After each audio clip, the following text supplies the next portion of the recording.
राग विज्ञान नमूता ही जाते भजे अरहंतादि महान। जो विद्यादि सागर सुधी,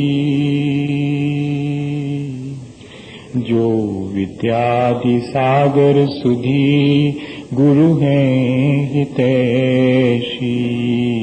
शुद्धात्म में निरत नित्य हितोपदेशी। वे पाप ग्रीष्म ऋतु में जल है सयानी। पूजूं सतत केवल ज्ञान पाने। पूजूं सतत केवल ज्ञान पाने। बोले भगवान महावीर स्वामी की, आचार्य कुंद कुंद स्वामी की, आचार्य गुरुवर विद्यासागर मुनि महाराज की।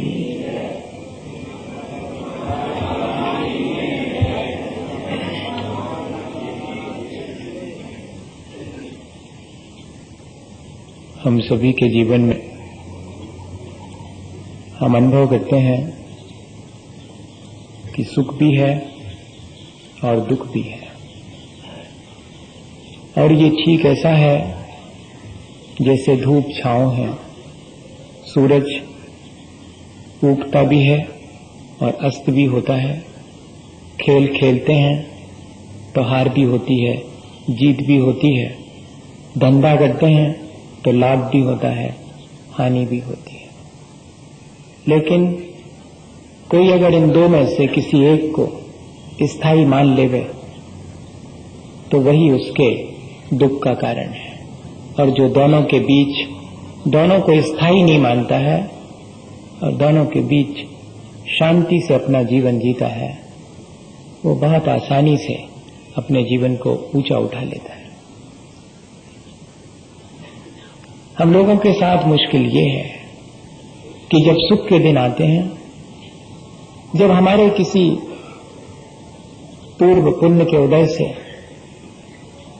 साता के उदय से जब थोड़ी सी हमारे जीवन में अनुकूलता आ जाती है, तब हम अहंकार कर लेते हैं और ये भूल जाते हैं कि ये क्षण भी थोड़ी ही देर टिकने वाले हैं।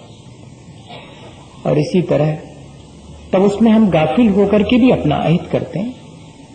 और इसी तरह जब हमारे अपने किसी पूर्व संचित असाता कर्म के फलस्वरूप हमारे जीवन में पीड़ा, दुख और संकट हमें घेर लेते हैं, तब हम उसके चलते इतने बेसुध हो जाते हैं कि अपने उस अनंत सुख को, जो कि हमारा स्वभाव है, विस्मृत कर देते हैं और ये मान के बैठ जाते हैं कि अब मेरा जीवन व्यर्थ है, जिंदगी हो गई, मैंने कभी सुख का अनुभव नहीं किया, हमेशा मुझे दुख ही दुख मिला, और जीवन से हम निराश हो जाते हैं। ऐसा व्यवहार तो हम अपने सुख और दुख दोनों के साथ अभी तक करते आए हैं। लेकिन हम ये उस समय याद रखें कि धूप छांव थोड़ी थोड़ी देर की होती है और उसमें हमें किस तरह अपना रास्ता व्यतीत करना है, ये हमारे ऊपर निर्भर करता है। जब हम रास्ते से चलते हैं तो धूप भी आती है, छांव भी आती है। सुबह की रोशनी में यात्रा करते हैं, शाम होते होते और रोशनी समाप्त हो जाती है, अंधेरा आ जाता है, तो क्या हम अपनी यात्राएं स्थगित कर देते हैं? नहीं, हम विश्राम करते हैं और सुबह का इंतजार करते हैं कि सुबह फिर सूरज उगेगा।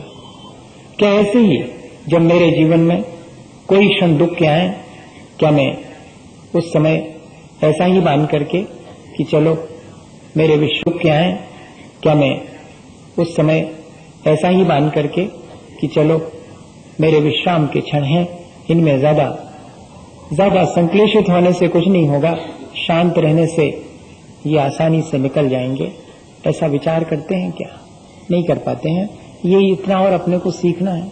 दो लोग धूप में चले जा रहे हैं और थोड़ी दूर आगे जाकर के जब दोनों छाया में पहुंचे तो एक सोच रहा है कि अभी इतनी दूर से धूप में चल के आए, ये थोड़ी सी छाया मिली, आगे फिर धूप दिख रही है। और ऐसा सोच करके छाया में खड़े होकर के भी संक्लेशित है। ऐसा भी हम लोगों के साथ है।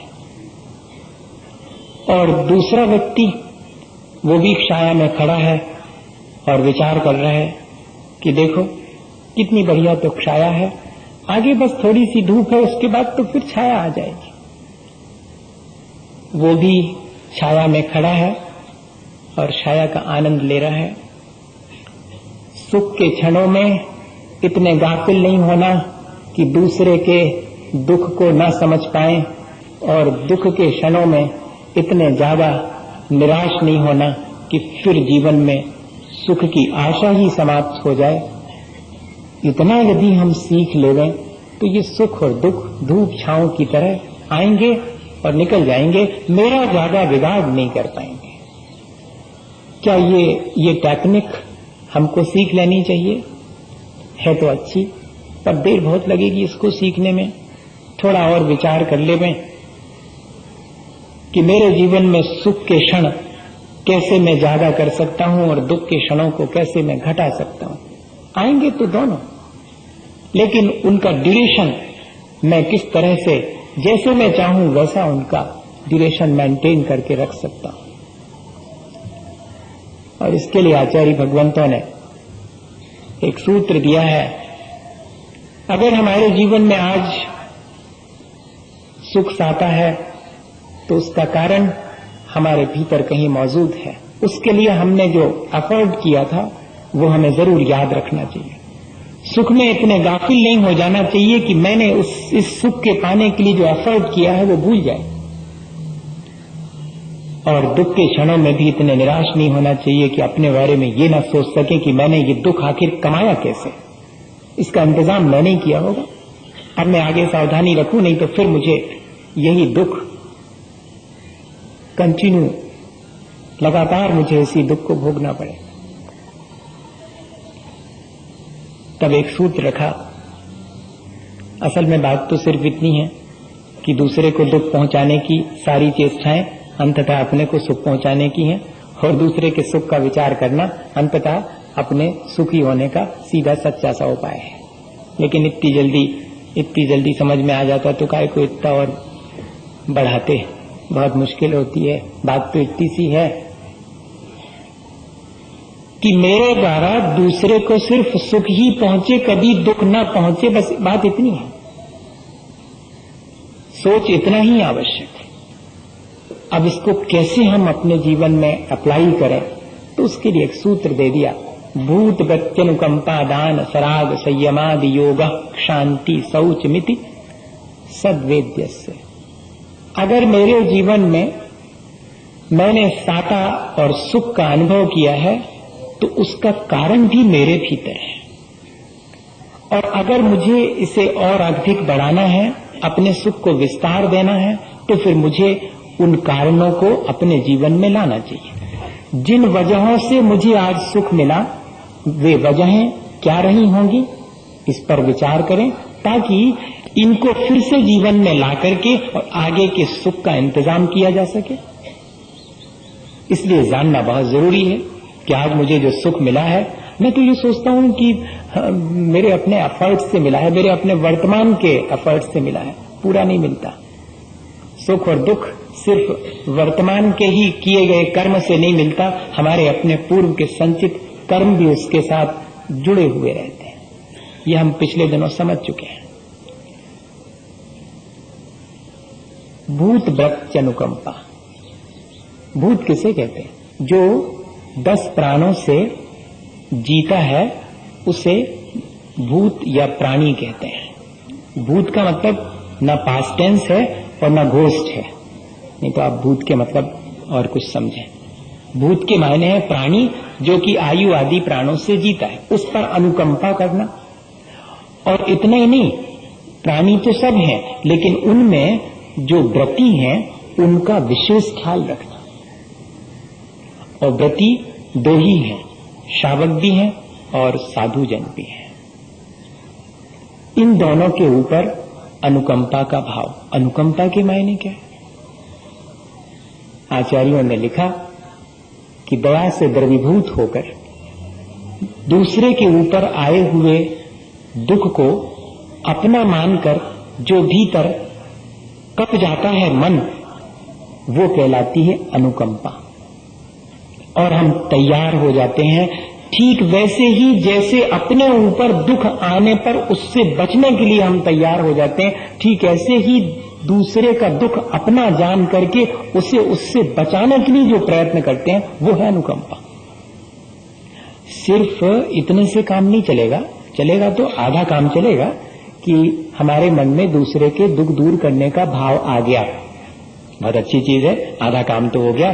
लेकिन अब उस दुख दूर करने का यथासंभव उपाय और प्रयत्न क्या हो सकता है, इस पर भी विचार करना और फिर उसको जीवन में अप्लाई करना। हमने पहले अपने जीवन में ऐसा करा होगा, तब हमको आज जितनी भी सुख सुविधा मिल रही है वो उसी के परिणाम स्वरूप मिल रही। ऐसा विचार साथ में करते रहना।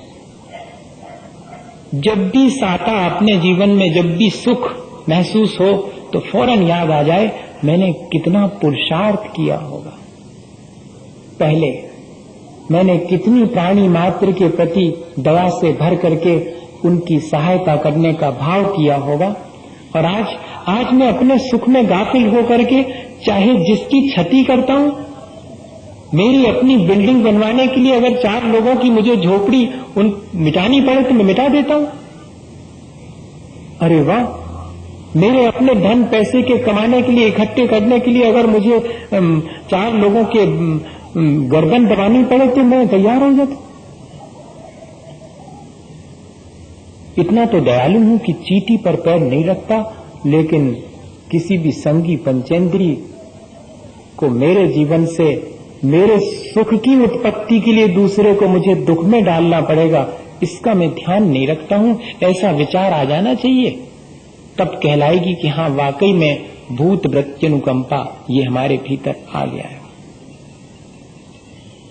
गांधी जी के जीवन की घटना है। जब वो जेल में थे,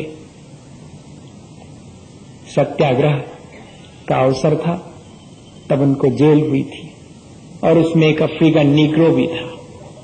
पता नहीं कोई पुराना संचित कर्म होगा जिससे कि उस नीग्रो के मन में गांधी जी के प्रति प्रेम नहीं था, उल्टा द्वेष का भाव था।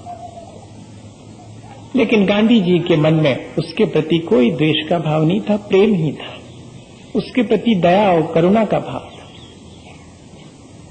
और एक दिन ऐसा हुआ, वैसे तो वो गांधी जी को सब कामों में तकलीफ ही देता था जेल में, कहीं उनका भरा हुआ पानी का लोटा लुढ़का देगा, कहीं लोटा छुपा देगा, कहीं और दूसरे उपद्रव करेगा, लेकिन वो चुपचाप रहते थे गांधी जी। एक दिन मालूम पड़ा कि आज तो वो दिख ही नहीं रहा है, क्या उसकी छुट्टी हो गई, क्या वो जेल से चला गया क्या? पूछा, बोले नहीं, वो तो जेल में ही है, उसको तो बहुत लंबी सजा होगी। तो फिर आज दिखा नहीं, सवेरे से मेरा कुछ उपद्रव भी नहीं किया उसने। हाँ, ऐसे प्यारे लोग बहुत कम होते हैं। अपन भी वैसे हो सकते हैं, अपने अंदर संभावनाएं हैं, ऐसा नहीं मानना कि ये कोई ऊपर से टपकते हैं, ये अपने में से ही रहते हैं। अपन अगर ऐसा कर लें तो वो ढूंढ रहे हैं वो कहां चला गया, जो उनके साथ दुर्व्यवहार करता है उसको ढूंढ रहे हैं। दया तो ऐसी ही चीज है, अपने साथ में भला करने के वालों के प्रति तो सबके मन में होती, किसके मन में नहीं होती भैया। लेकिन प्राणी मात्र के प्रति जहां जहां सांस है, जहां जहां धड़कन है, वहां सब जगह मेरी करुणा पहुंचनी चाहिए। ऐसा हमने पहले किया होगा, इसलिए आज जितना सुख मिला है उसके लिए हमने ये एफर्ट किया। आज क्यों नहीं कर रहे हैं? ठीक है, नहीं कर रहे हैं तो आगे के लिए नहीं मिलेगा। अब क्या हुआ कि वो मिल गया, वो तो बीमार था, उसको तो बहुत तेज बुखार था।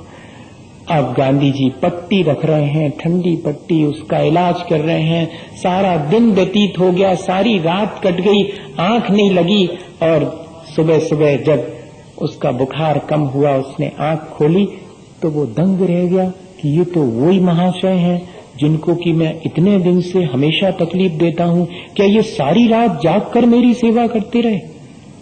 अब उसके परिणाम बदल गए।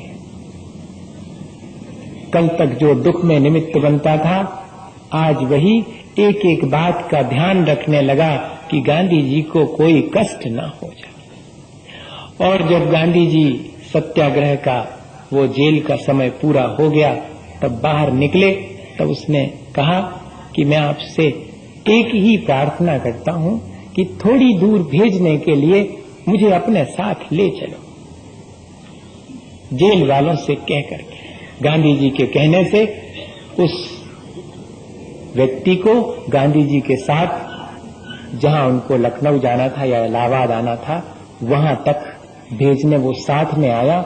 जब लौटने लगा, ईमानदारी से लौटेगा, जेल भाग भी सकता था, लेकिन अब ऐसा नहीं करेगा। और लौटने लगा तो गांधी जी ने उसको जो घड़ी वे रखे रहते थे, वो घड़ी उसको दे दी। कहते हैं कि जीवन भर मरण के अंतिम क्षण तक वो अपने पास घड़ी गांधी जी की दी रखे रहा और उसका जीवन ही बदल गया। भैया, दूसरे के सुख का इंतजाम करने से क्या हुआ? सीधा उदाहरण है। अपने सुख का इंतजाम किया, दूसरे के सुख का क्या इंतजाम किया? अपने ही का किया। ऐसा विचार आना चाहिए कि जब जब मैं किसी दूसरे के दुख में निमित्त नहीं बनता हूं और उस जितनी यथासंभव उसके सुख में निमित्त बनता हूं, तो वास्तव में मैं अपने ही सुख का इंतजाम करता हूं। इसलिए आचार्य भगवंतों ने लिखा कि प्राणी मात्र के प्रति अनुकंपा, दया नहीं लिखा। दया में तो गुंजाइश है कि आ गई दया का भाव और बस आगे बढ़ गए, नहीं, ठीक वैसा ही दुख महसूस हो रहा है जैसा दूसरे को हो रहा है। इसलिए अब मेरे से सहा नहीं जाता, जैसे अपना दुख नहीं सहा जाता ऐसे दूसरे का नहीं सहा जा रहा है। इसलिए मैं उसे बचाने के लिए निरंतर प्रयत्न कर रहा हूं, तब वो कहलाएगी अनुकंपा। हनुमान जी वापस लौटने लगे, जब रामचंद्र जी अयोध्या लौट आए और सारा राज्य अभिषेक हो गया, उनका गद्दी पर बैठ गए, सब वापस लौट रहे हैं, हनुमान जी भी लौट रहे हैं।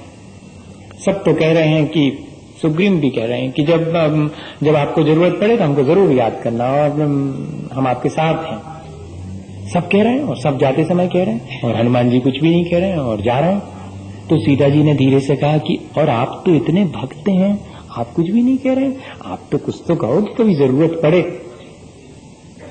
तो क्या कहा था उन्होंने?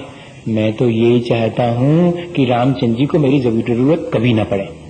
मतलब तुम बचना चाहते हो उनकी सेवा से? नहीं, मैं सेवा से नहीं बचना चाहता, उन पर जब दुख आएगा तब ना मेरी जरूरत पड़ेगी। मैं तो चाहता हूं उन पर दुख ही ना आए, इसलिए मेरी जरूरत ही नहीं पड़ेगी। वास्तव में तो अनुकंपा यही है कि दूसरे को दुख ही ना हो, मेरी जरूरत ही ना पड़े। और अगर किसी को दुख है तो मैं उसके लिए प्रयत्न करूं उस दुख से बचाने का। ये और त्यागी वृत्ति के प्रति तो विशेष रूप से, प्राणी मात्र के प्रति तो ऐसा भाव होना ही चाहिए, उनके दुखों से उन्हें बचाने का, उन्हें मोक्ष मार्ग पर लगाए रखने का।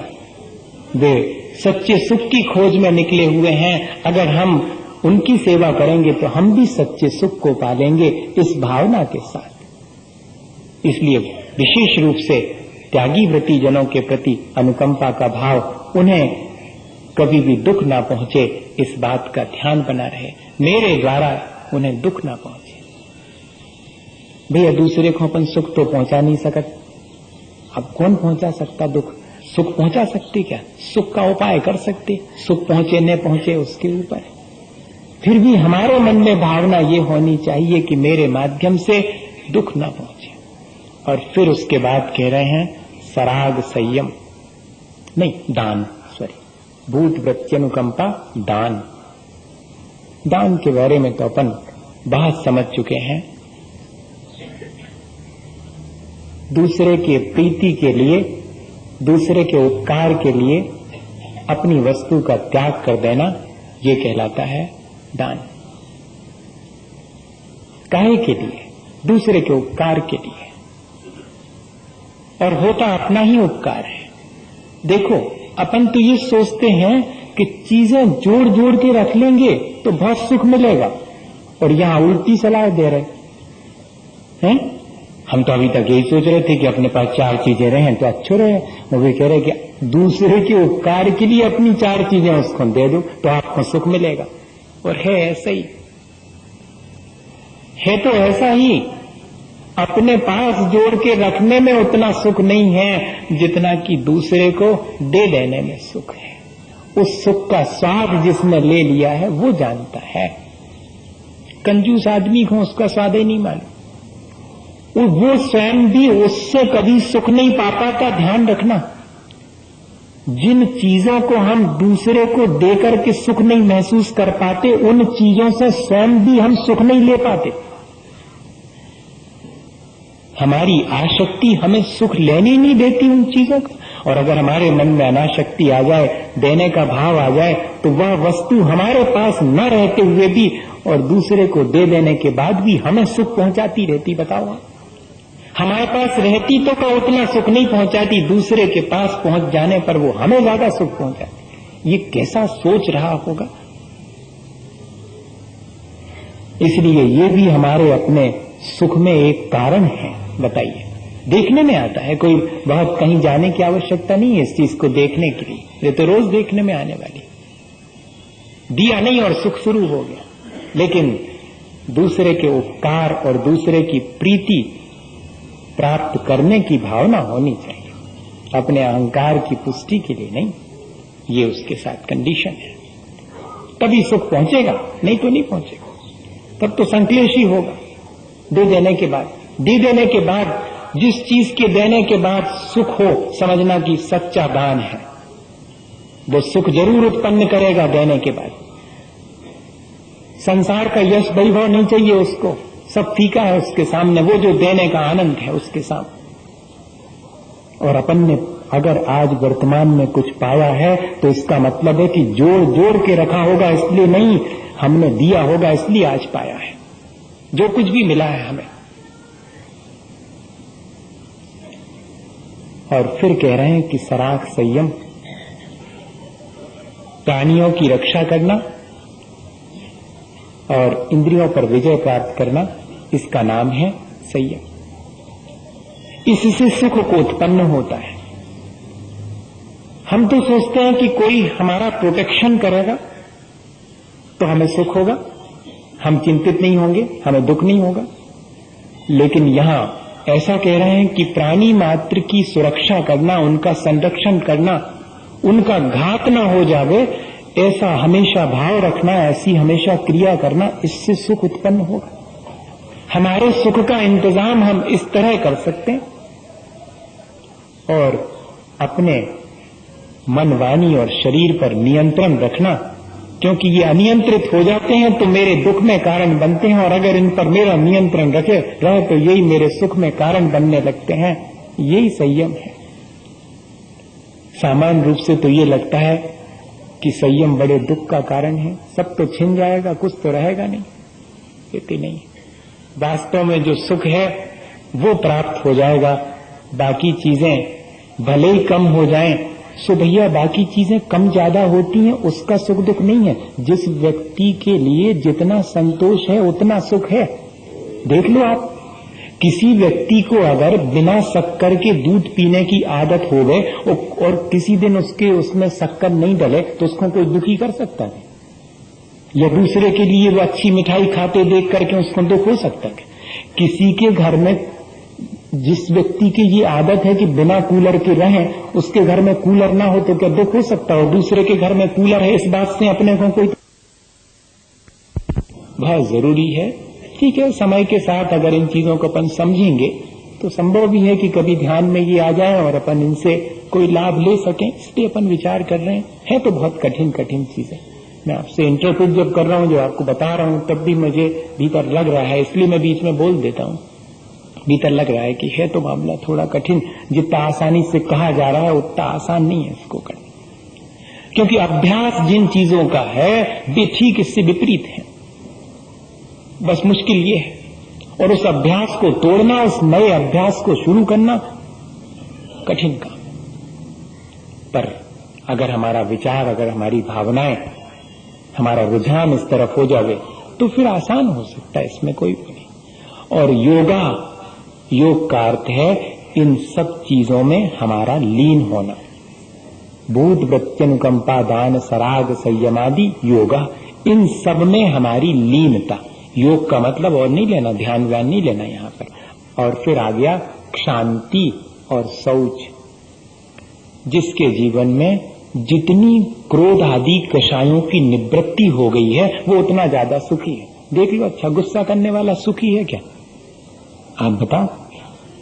जब अपन को गुस्सा आती तब तो ऐसा ही लगता कि हमसे ज्यादा सुखी कोई नहीं है। कहो कितना डांटो हमने उनको, हो गए बच्चों अब ठीक रहे हो तुम, बढ़िया आनंद आ। उस समय ऐसा लगता है जैसे बहुत आनंद आ गया। लेकिन अपने दुख का कारण हम स्वयं निर्मित कर लेते हैं। और जो व्यक्ति जिसको क्रोध ही नहीं आता उसको कोई दुखी नहीं कर सकता, वो हमेशा सुखी है।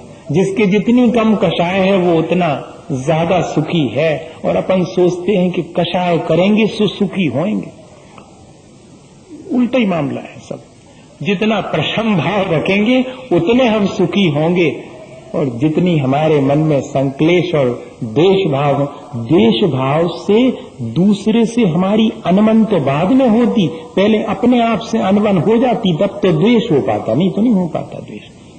अपन कहते हैं कि उनसे हमारी अनबन हो गई, हमारा द्वेष है उनसे, लेकिन उनसे अनबन नहीं हुई, पहले भीतर हो गई। पहले भीतर की शांति छिन गई, तब फिर बाहर अनबन भई।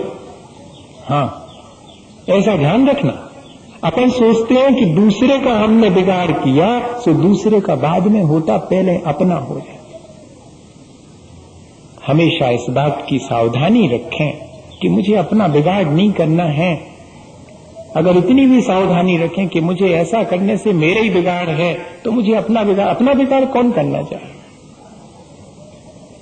अपने मन की शांति कौन खोना चाहेगा? अपने मन की सहजता कौन खोना चाहेगा? लेकिन ये सारी चीजें मेरी शांति और मेरी सहजता को भंग करने वाली चीजें। अगर मैं गुस्सा कर लेता हूं, अगर मैं मायाचारी करता हूं, मैं अहंकार करता हूं, तो मेरी शांति मेरे हाथ से, मैं अपने सुख को स्वयं अपने हाथ से खोता हूं। क्या हुआ? कांग्रेस की मीटिंग थी, बैठक थी, और किसी रूलिंग को पास करना था, और टंडन सभापति थे और नेहरू जी उपसभापति थे। टंडन जी को कोई काम था, सो बाहर चले गए। नेहरू जी उठ करके सभापति की सीट पे आ गए, और जो महावीर त्यागी थे वो आए।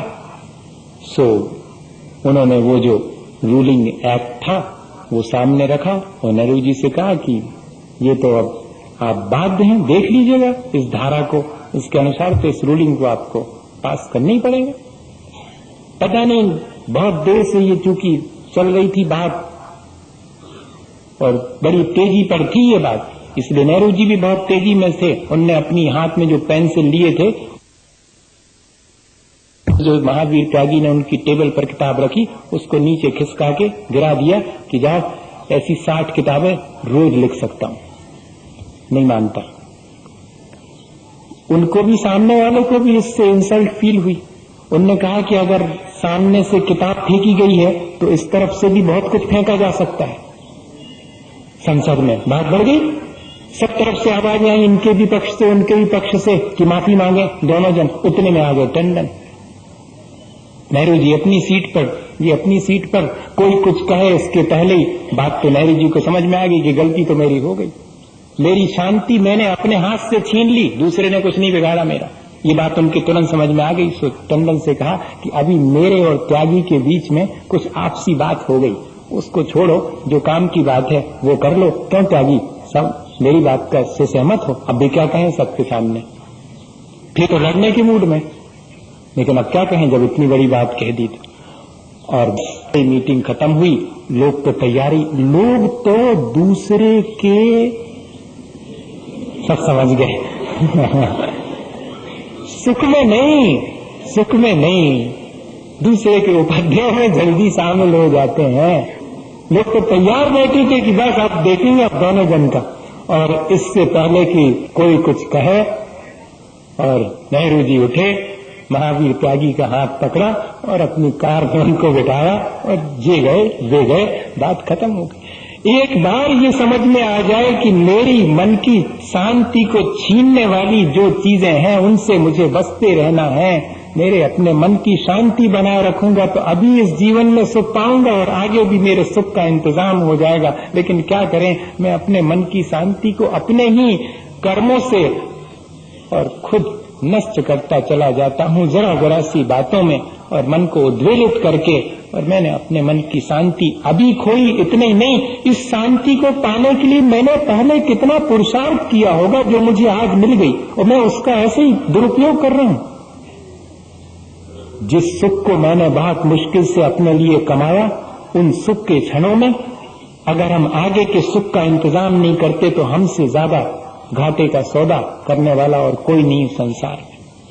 और हम सब ऐसे ही घाटे की सौदा करते रहते हैं कि पहले का बहुत कमाया हुआ आज 4 दानों में बेच देते हैं। बहुत सावधानी की आवश्यकता है। और आखिरी सूत्र की बात है निर्लोभ वृत्ति। शौच के मायने क्या है? निर्लोभ वृत्ति, सुचिता, पवित्रता। और पवित्रता आती है निर्लोभ वृत्ति से आती है। पवित्रता जोड़ जोड़ के रखने से नहीं आती, पवित्रता तो निर्लोभ होने से आती। जितना हमारे मन में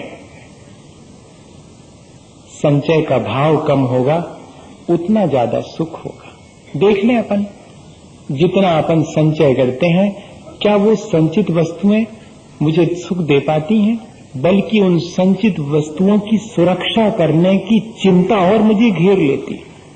लगता जरूर है कि ये चीज वो जो दुकानदार के यहाँ रखी वो मेरे दुकानदार के यहाँ जब तक रखी है तब तक मुझे सुख देती है क्योंकि मुझे नहीं मिली। हाँ, और जिस दिन वो दुकानदार के वहां से उठ करके मेरे यहाँ रखी जाएगी उस दिन से उसमें से सुख गायब। फिर तो वो जो दुकानदार के यहाँ दूसरी आ गई है उसमें सुख दिखेगा, इसमें थोड़ी दिखेगा। ये रोज का अनुभव है ऐसे, इसमें किसी कोई बहुत नई बात नहीं कह रहा हूं, अपने जीवन में रोज का अनुभव। फिर उस चीज में से सुख नहीं मिलता बल्कि ये चीज हमेशा बनी रहे। कैसे बनी रहेगी? वो उठा के न ले जावे, संभाल के रखो, इसकी चिंता और ले आए कि अपने सुख के लाने और एक और मुसीबत आ गई। भैया बहुत सीधा सा हिसाब है, जितनी निर्लोभ वृत्ति होगी, जितना चीजों का कम लोभ होगा, जितनी अनासक्ति होगी उतना ही सुख निकलेगा। एक उदाहरण है इसका, बनारसी रास का उदाहरण तो है ही कि जिनके घर में चोर घुसे थे और पोटली भर के सामान रख लिया था, उठाते नहीं बना था, सो खुद उठवा दो कि ले जाओ, अच्छो भाव जाओ, और इतनी मुश्किल और कम हुई कम से कम है। ऐसा अपने साथ तो बहुत कठिन है होना। और इससे भी आगे का एक उदाहरण है, एक बिल्कुल फकीर किस्म का व्यक्ति था, बिल्कुल सज्जन, और बहुत कम उसके पास सामग्री थी और उसके घर में चोर घुस गया। असल में उसके रहने का इतना स्टाइल बढ़िया था कि कोई समझे नहीं, इतना प्रसन्न व्यक्ति, इतना सुखी व्यक्ति, तो किसी को लगा होगा कि इतना प्रसन्न और सुखी व्यक्ति इसके पास होगा कुछ ना कुछ। घुस गए चोर। अब जब चोर घुसे तो उनको कुछ नहीं मिला, बड़े परेशान कि ये तो मामला गड़बड़ हो गया। और ये जो सज्जन थे उनकी भी नींद खुल गई। इनने देखा कि कोई घुसा है, सो जा करके चुपचाप उठ करके खिड़की पे बैठ गए। ये चाहते और धीरे से कुंडी भी खोल दी, किन्ने कर जाइयो धीरे से, कछु हल्ला, कोई डरवे की बात कछु नहीं, अब आए हो तो। और वहां बैठ करके खिड़की में और क्या कह रहे हैं, अब देखो बिना बताए आए, परेशान भय, हमें पहले बता देते कि हम आ रहे हैं, हम इंतजाम कर लेते, कुछ भी तो अब है ही नहीं कुछ। ऐसा बहुत कठिन है, लेकिन लिखा तो है ऐसा, कभी कहीं घटित हुआ होगा ऐसा, इसमें कोई शक नहीं। अब वो चोर भी मुश्किल में है कि ऐसा आदमी नहीं देखा हमने सज्जन जो ये कह रहा हो कि हम बता के आते। फिर भी तुम यहां से खाली हाथ जाओगे, इस बात का दुख मुझे होगा। तुम जहां भी हो वहीं रहना, हम जरा घर में हमारी गतिविधियों से भाग नहीं जाना, हम तो कुछ ढूंढ करके बताए देते हैं कि यहाँ रखा है। एक बार किसी ने मुझे 10 रुपए का नोट मुड़ा तुला सा दिया था, वो शायद रखा होगा अलमारी में, तुम्हें नहीं मिलेगा, मुझे मालूम उस कागज के नीचे रखा। और फौरन जाकर के अलमारी खोल करके कागज, हाँ रखा है यहीं पर, और निकाल लिया, ये ले लो। अब बताइएगा, खाली हाथ तुम जाओगे तो मुझे दुख होगा, मुझे बिना बताए काहे को आ गए, मैं इंतजाम नहीं कर पाया, आए हो तो ये लेके जाओ। अब वो चोर क्या कहे, ऐसे साहूकार के पास तो कभी नहीं आया। साहूकार वो जो अपना दे सके और चोर वो जो अपना दे ना सके। अभी तक मैंने चोरों के यहाँ चोरी की थी, आज साहूकार के यहाँ आया हूँ जो देने तैयार। और जाने लगा तो क्या कहता है वो सज्जन पुरुष, इतनी ठंड में रात में घर जाओगे, कुछ ओढ़ के तो आना था, अब यहाँ क्या धरा हुआ है। लेकिन एक कंबल तो है मेरा, इसको ले जाओ। मैं तो इस 4 दीवारी के भीतर बैठा हूं, मुझे उतनी ठंड नहीं लगेगी, सहन कर लूंगा, तुम तो बाहर जाओगे घर तक, कितनी ठंड होगी, ये ले जाओ। सो उसको वो भी उड़ा दिया। बताओ आप, इतनी निर्लोभ वृत्ति कभी अपने जीवन में जागृत हो सकती? अपनों के प्रति ही सही चलो, पराई के प्रति नहीं। अपनी तो अपनों के प्रति तक नहीं होता है। अगर बहन को राखी बांधे आने तो भैया चिंतित है, तो हिसाब कैसे बनेगा? ये सारे जो प्रेम के संबंध थे उनमें भी ये चीज आ गई, लोभ आ गया। अरे सब दे दो, क्या फर्क पड़ने वाला, लेकिन होता नहीं। उन प्रेम के संबंधों में भी मेरे अंदर लोभ आ गया। तो जब प्राणी मात्र के प्रति मेरे अंदर निर्लोभ का भाव आएगा, तब मैं ऐसा हमने पहले करा होगा, तब आज सुख मिला है मुझे। ये सब चीजें ऐसा नहीं समझना,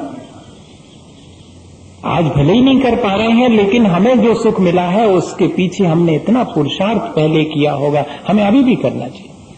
और फिर कहते हैं सबसे बड़ी बात तो उसको कंबल और 10 रुपए दे के विदा कर दिया, और खिड़की पर बैठे और वो सज्जन चंद्रमा की तरफ देख रहे और ईश्वर से प्रार्थना कर रहे, आज मेरे घर पहली बार तो कोई आया और क्या दे पाया उसे, 10 रुपए और कंबल।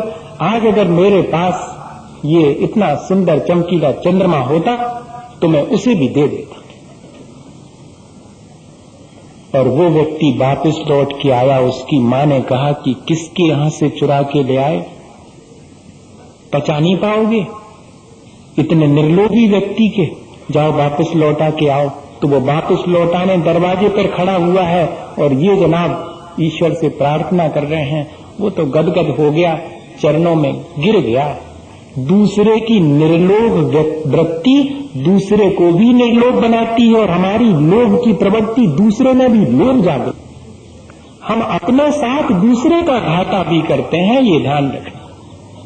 आज निरंतर बढ़ता हुआ लोभ हमारे दुख का कारण है। हमने पहले निर्लोभ रह करके ये मनुष्य जीवन का सुख पाया होगा, और आज इस मनुष्य जीवन में लोभी हो करके और हम स्वयं अपने सुख से वंचित हैं। तो भैया अपन ने इस सूत्र से इतनी बातें सीख ली कि हम अपनी संकुचित और छोटी दृष्टि को हटाएं, सब प्राणी मात्र के प्रति हमारे मन में दया का भाव आवे, हमारे मन में, हमारे जीवन में जो शक्ति और सामग्री हमें प्राप्त हुई, जो भौतिक सुख हमें प्राप्त हुए हैं, उन भौतिक सुखों में सुख नहीं है, उन भौतिक सुखों के त्याग में सुख है। तो क्यों हम उन भौतिक सुखों में सुख मान करके, और जो हमने पहले त्याग करके इस भौतिक सुख को पाया है, इस भौतिक सुख में अभी मैं अगर सुख मान लूंगा तो आगे दुख का इंतजाम होगा। मैंने पहले भौतिक सुख छोड़े होंगे तब मुझे आज ये भौतिक सुख मिले हैं। आज इन भौतिक सुखों में मैं अगर रच पच जाऊंगा तो आगे फिर ये भी नहीं मिलेंगे, और आध्यात्मिक सुख तो मिलने ही वाला नहीं है। अगर भौतिक सुखों का त्याग कर देते हैं तो मुझे आध्यात्मिक सुख मिलता है, और भौतिक सुख तो रूंगन की तरह मिल जाते हैं। क्या कहते हैं उसको कि जब हमने धान की खेती की चावल के लिए तो पुआल तो वैसे ही मिल जाएगी, अगर हम इन भौतिक सुखों के प्रति निर्लोभ वृत्ति अपनी, जो हमें सुख सुविधा के साधन मिले हैं, जो हमें सामर्थ्य मिली है, उसका अगर हम सदुपयोग करें तो हम अपने सुख का इस जीवन में भी और अगले जीवन में भी बहुत अच्छे से इंतजाम कर सकते हैं। इसी भावना के साथ कि हम सब अपने जीवन में उस सच्चे सुख को प्राप्त करें जिससे कि हमारा जीवन अच्छा बने। बोलिए आचार्य गुरुवर विद्यासागर मुनि महाराज की। हे गुरुवर शाश्वत सुख दर्शक यह नग्न स्वरूप तुम्हारा है, जग की नश्वरता का सच्चा के दर्शन करने वाला है।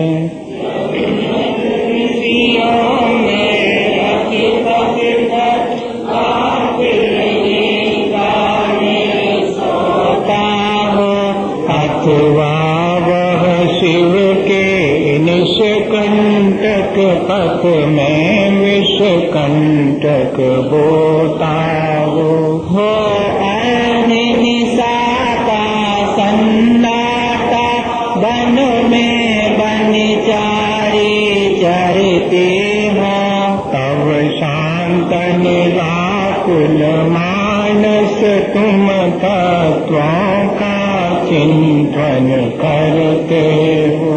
करते तप से नदी तट पर तरुतल बरसा की झड़ियों में समता रस पान किया करते, सुख दुख दोनों की घड़ियों में। अंतर ज्वाला हरते वाणी मानो जलते हो फूल जड़िया, भवबंधन तड़ तड़ टूट पड़े खिल जावे अंतर की कलियां। तुम साता ही क्या कोई हो, जग को देती जग की निधियां, दिन रात लुटाया करते हो शम शम की अविनश्वर